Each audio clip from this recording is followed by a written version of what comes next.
Welcome back to the channel. In this video, I'm talking about the top 3 mistakes I see producers make with their low end. Let's go. For this video, I'm using this project, which is called Attrappe.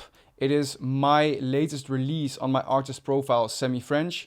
I will put the links down in the description so you can actually listen to the track. It's out on all streaming platforms. You can reference the track. Just note that we will be working on the mix in this video, and the version on streaming platforms is the master.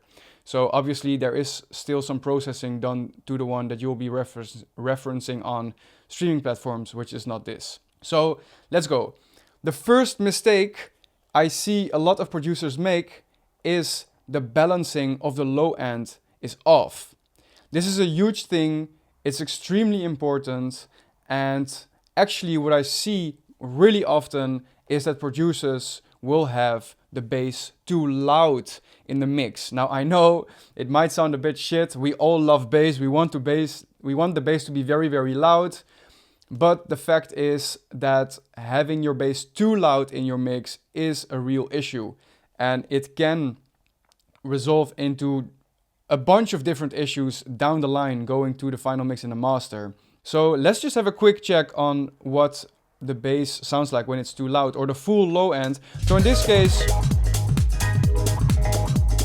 there is a nice balance in the low end.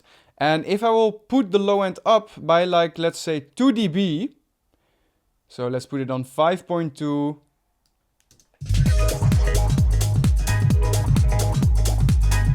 The low end already starts taking over a big bunch of the full mix. And this is not even the master. So what's gonna happen and this is only 2 dB, guys. So let's get this straight. I'm talking about 2 dB here. I'm not talking about 5 dB or 6. Let's put it up 4 dB. So we'll go up to 3.2, something like this.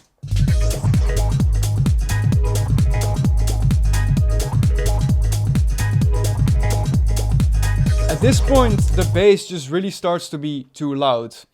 And also, obviously, having not enough bass is also a real thing, obviously.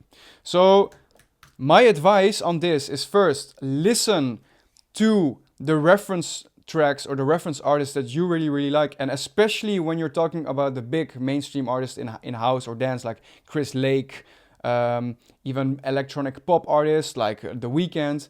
Listen to the bass, and you will actually find that the bass is often not that loud. It just has the right balance. Now, what can you do to do this? Obviously, is take the time to find the nice balance. Listen to your mix on different systems. If your room is not treated very well, listen to it on headphones, listen to it on consumer headphones, listen to it on your iPhone speakers, on your MacBook speakers, in the car.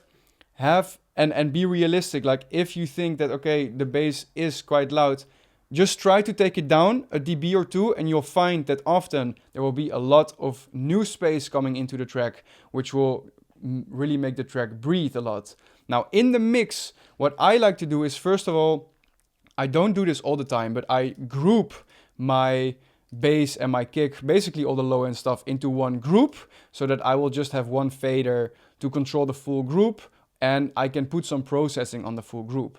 Now, I don't do this all the time, but quite often. But what I will do always in every mix is I will use a VCA. As you see over here, all these channels are going to the VCA 1. And this channel is going to VCA number 2. Now, a VCA is basically, it's called a voltage controlled amplifier. It's basically just a volume knob.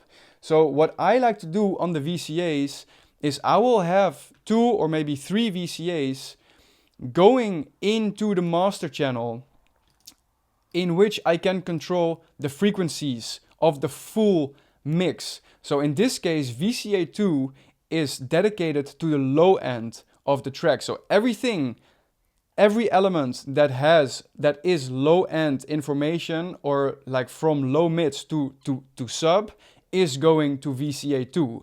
Everything above that is going to VCA 1. So if I'm just thinking like, okay, the full balance of this mix just needs a little bit less low end, literally just like half a dB or a dB, I can just trim down VCA2 and I don't have to go digging for the separate elements in the full mix. So use this because it will help you a lot. Number 2, compression. Not having the right amount of compression or not enough compression. This can be a real thing because obviously this is going back straight to the balancing of your bass, because if your bass is way too dynamic, especially if you record a lot of real instruments, if you record a lot of real bass guitars, you're gonna need some compression to control that dynamic range. And if your dynamic range is too wide, is like too big on your low end on your bass, it's gonna be way too complicated for you to find the right balance, because it's gonna be too loud in certain points and it's gonna be not loud enough in certain points. So you're gonna be struggling with finding the right balance. Now, if you use a lot of VSTs to play your bass or bass loops, most often you will not need a lot, up to 0 compression on the bass itself, because a lot of these sounds are already very, very compressed and they have a very consistent sound already. If you use a lot of bass house VSTs like the 101 or maybe samples, you rarely need a lot of compression on these. Maybe just some compression to glue it together with the kick, something that I did over here as well. Let's take a quick listen. So over here, on the full low end, so on the kick and the bass, I have up to 3 dB of compression, as you see over here, which is really not a lot, but it is making, I think, a pretty big change. So let's just switch it on and off.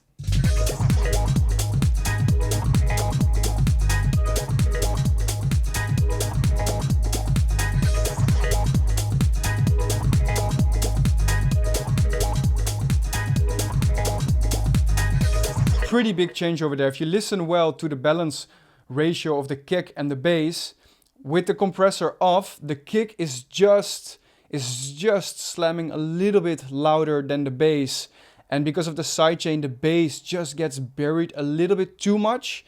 And once the compression comes in, the tone of the kick and the bass just gets way more consistent, and the bass is just being pushed like a dB or so up, which makes it way more consistent throughout the whole track.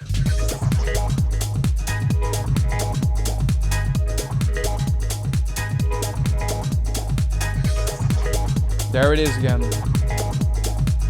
So make sure that your low end has the right consistency. Too much compression obviously is also a thing. Having too much compression on your low end is just gonna squeeze your low end to death. And especially when you're talking about kick drums, having too much compression on your kick drums is just gonna kill the whole punch of the kick. And also having too much compression on your bass is just gonna squeeze it to death, and your sub is gonna suffer from it. Your low mids are gonna suffer from it, and it's not gonna be breathing enough anymore. And even if you want to control the dynamics, you don't want to squeeze the dynamics of the bass too much, because a bass also needs to groove.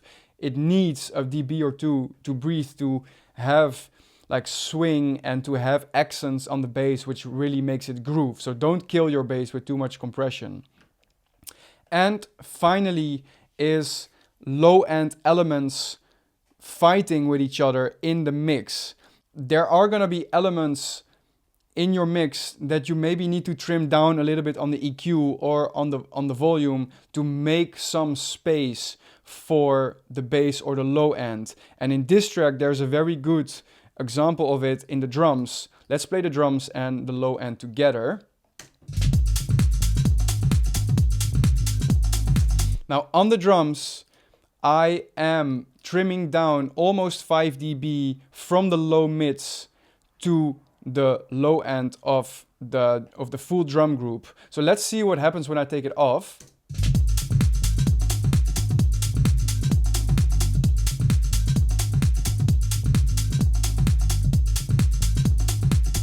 Now in the full mix.